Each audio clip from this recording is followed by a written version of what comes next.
I welcome you for this session on slope deflection method.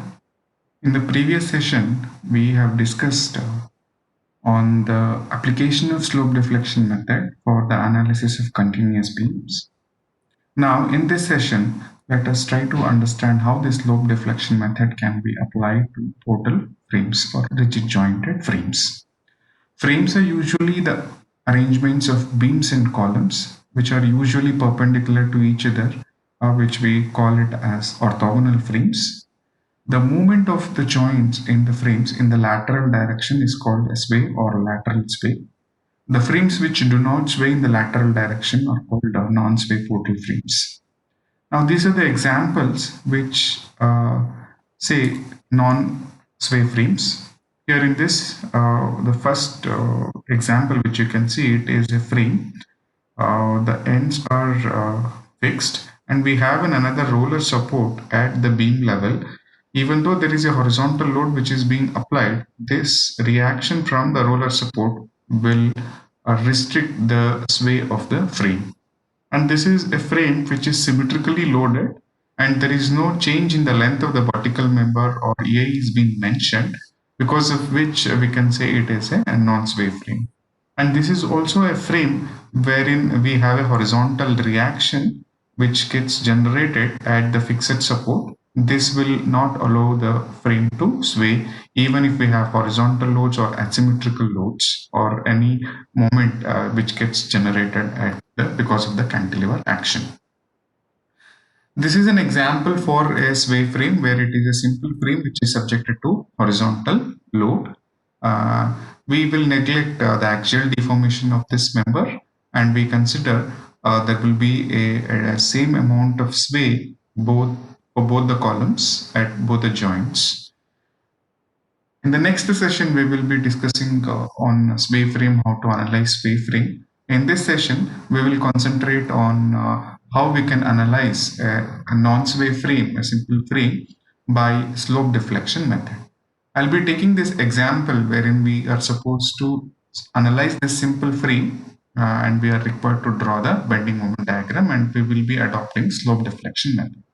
You can see here we have three members A, B, B, C and BD. Member AB is subjected to a concentrated load and BC is subjected to uniformly distributed load and BD is subjected to a concentrated load. So you can see that even though this frame has got a horizontal force which is acting, the movement of the joint B or joint C is restricted because of the horizontal reaction which can be generated because of the support at C, as well as the reaction, the horizontal reaction which can be generated at joint A, because of which we can directly say it is a non-sway frame. Now, the non-sway frame can easily be analyzed similar to that of continuous beams which we have analyzed. We will be following the same steps.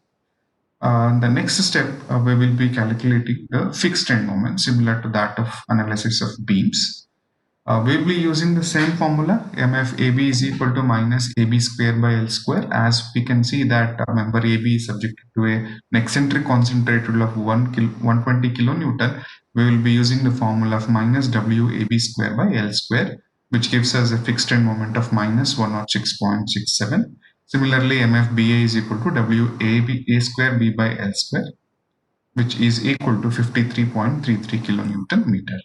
And MFBC, can see that member BC is subjected to a uniformly distributed load and it is symmetrical load. The bending fixed end moment at B and fixed end moment at C for span BC would going to be equal and opposite, which is minus WL square by 12 and plus WL square by 12 with a magnitude of 26.67. Now looking at the vertical member, which is you can call it as BD or DB. Since the loading is acting in the horizontal direction, you can see if I just write the vertical member, I'll just fix it in both the direction in order to draw the fixed end moments. I will call this as D and I will write this as B, and the load is acting like this. Now you can see the fixed end moments which get generated would be in these directions. And you can see MFDB would going to be negative, it is in the anti-clockwise direction, and MFBD would going to be in the positive direction. If the loading direction is reversed, if suppose instead of this 20 kilonewton which is acting here in this direction, if it is acting in the opposite direction, then these direction would get reversed. So that needs to be taken very carefully. Now, because of that, MFBD is positive, which is plus WL by 8, and which works out to be 10 kilonewton meter, and MFDB is negative, which is 10 kilonewton meter. So we have calculated the fixed end moments. Then we will want to apply the slope deflection equation for all the span.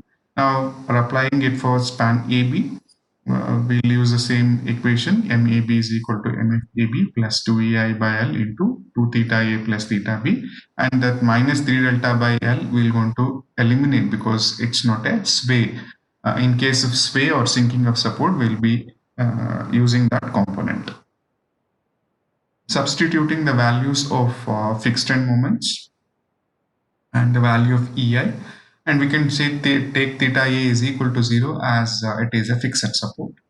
On simplification, we'll get MAB is equal to minus 106.67 plus 0.67 EI theta B.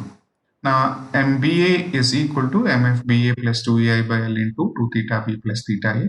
On simplification, again on substitution of EI, L and fixed end moment, we'll get it as 53.33 plus 1.33 into EI theta B. So we get two equations or two end moments for span AB.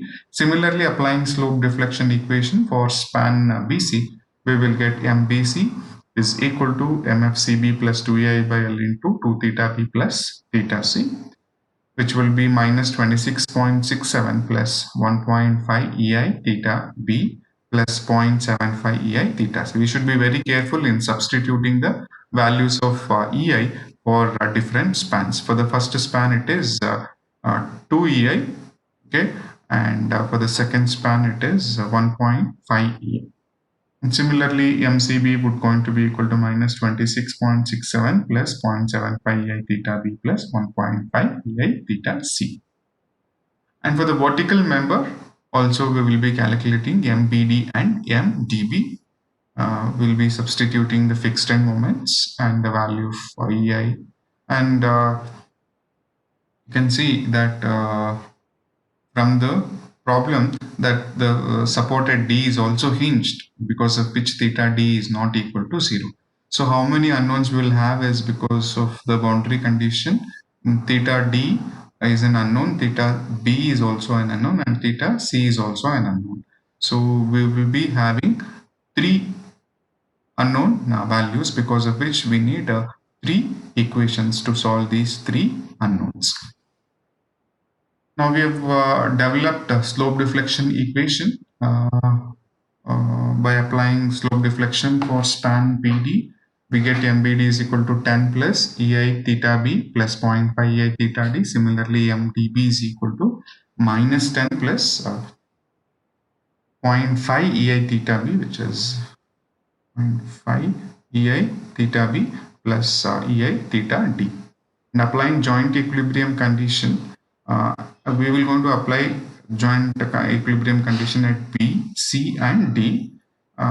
When we are applying for joint equilibrium at joint B, we can see that there are three members which are meeting. So we will have three moments, that is MBA, MBC and MBD.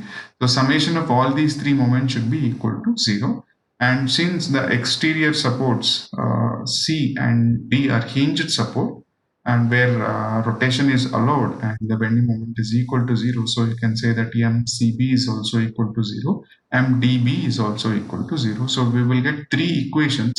On substituting the parameters, we will be in a position to find out the three unknowns, theta B, theta C and theta D. So the first condition is that we are applying joint equilibrium at B. MBA plus MBC plus MBD is equal to 0. On simplification, we'll get 53.33 plus 1.33 EI theta B minus 26.67 plus 1.5 EI theta B plus 0.75 EI theta C plus 10 plus EI theta B plus 0.5 EI theta D is equal to 0. Now we'll apply at joint C. That is, we have only one moment, and since it is a simple exterior simple support, it should be equal to 0. MCB is equal to 0, where we have this equation of MCB and we are equating it to 0. I'm calling that equation as B. And the first equilibrium equation, I've taken it as A. And similarly, we're going to apply a joint equilibrium condition at joint D, where the moment at joint D MdB should be equal to 0 because it is an exterior simple support. And we have the equation of MdB, which is minus 10 plus 0.5 EI theta B plus EI theta D should be equal to 0. We will call this as equation C. Now we have three equations with three unknowns. You can see here theta B, theta C, theta B, and theta D. And in the first equation, we have theta C, theta B, and theta D. All the three unknowns we have, and we have three simultaneous equation. On solving these three simultaneous equation, we will be in a position to get the value of rotations. Now EI theta B will be, we'll be getting it as minus 8.83. It indicates the anti-clockwise rotation. EI theta C is also negative, which is minus 13.36, which is also negative. And EI theta D is 14.41, which is a clockwise rotation. Now, once we know all these unknown rotation values, we can substitute back in our slope deflection equation like MEAB, MBA, MBC, MCD, all the end moments will be in a position to calculate. So once we substitute that, we'll get the values of end moments. MEAB is equal to minus 112.56. MBA is 41.56 kilonewton meter, and MBC is equal to minus 49.94. We cannot directly say that MBA and MBC should be equal to 0 because there are three members which are meeting at that joint. So MBD is equal to 8.38 plus 41 should be equal to minus 49.94. So the summation should be equal to 0. And we know that at joint D and joint C, we have simple exterior simple support where the bending moment has to be equal to 0. We have got all these bending moment values with which we should be in a position to solve write the bending moment diagram. So for the beam portion, we are very much familiar in writing the bending moment diagram. We have written it. So it is, we are writing the left, we'll go with this sign convention, negative, positive, positive, and negative.